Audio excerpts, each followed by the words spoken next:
In this problem, we will find the area of the region that lies inside both of the curves r equals 4 plus 3 cosine theta and r equals 4 minus 3 sine theta.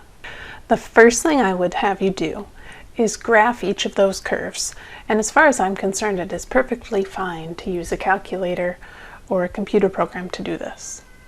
So here we have in red the curve r equals 4 plus 3 cosine theta, and in blue r equals 4 minus 3 sine theta. Here I have shaded the area that lies inside both curves. We notice that toward the top right, the shaded region is bounded by the curve in blue, 4 minus 3 sine theta, and toward the bottom left, the region is bounded by the curve drawn in red, r equals 4 plus 3 cosine theta. The curves intersect at this angle and this angle. So before we do anything else, let's find those two angles. At the angles I've marked, we know that the radius of the two curves is equal. So 4 plus 3 cosine theta equals 4 minus 3 times sine theta.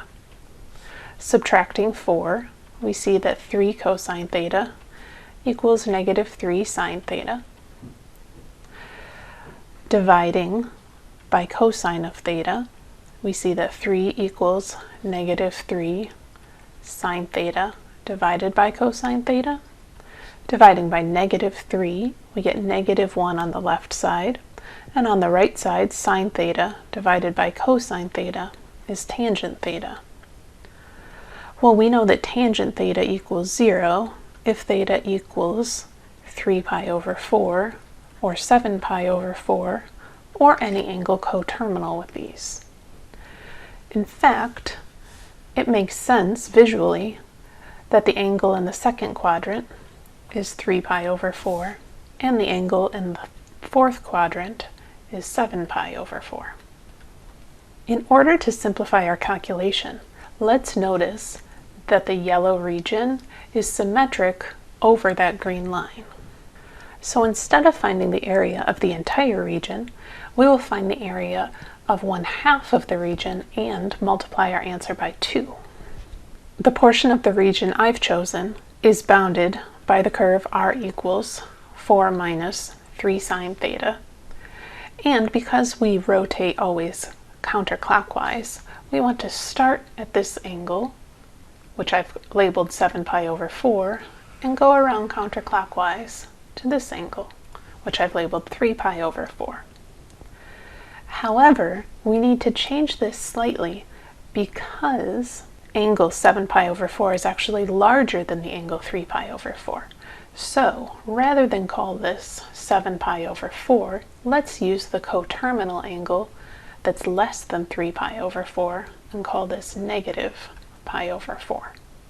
Our formula for the area inside a polar curve is the integral from the starting angle alpha to the ending angle beta of 1/2 r squared d theta. So for the region that I have shaded in yellow, we need to integrate from negative pi over 4 to 3 pi over 4, the function 1/2 times our radius squared d theta.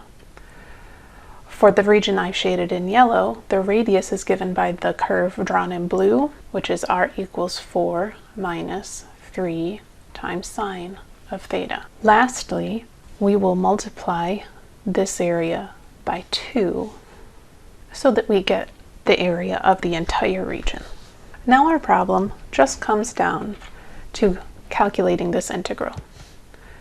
We can see that the 2 times the 1/2 cancel, and foiling, I get the integral of 16 minus 24 sine of theta plus 9 sine squared theta d theta.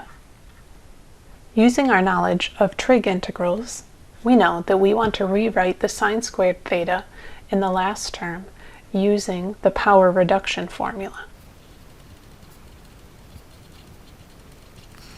So I will write 9 sine squared theta as 9 halves times the quantity 1 minus cosine of 2 theta.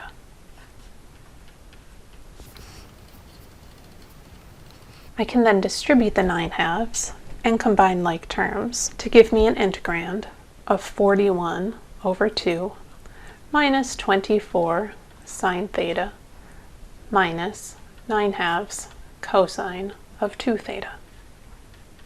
The antiderivative is 41/2 theta minus 24 cosine theta, actually plus 24 cosine theta, minus 9/4 sine of 2 theta. I will evaluate this at negative pi over 4 and 3 pi over 4. This gives me 41/2 times 3 pi over 4 plus 24 cosine of 3 pi over 4 minus 9/4 sine of 3 pi over 2 minus the quantity 41/2 times negative pi over 4 plus 24 cosine of negative pi over 4 minus 9/4 sine of negative pi over 2, which is 123 pi over 8 plus 24 times negative square root 2 over 2 minus 9/4 times negative 1 minus the quantity negative 41 pi over 8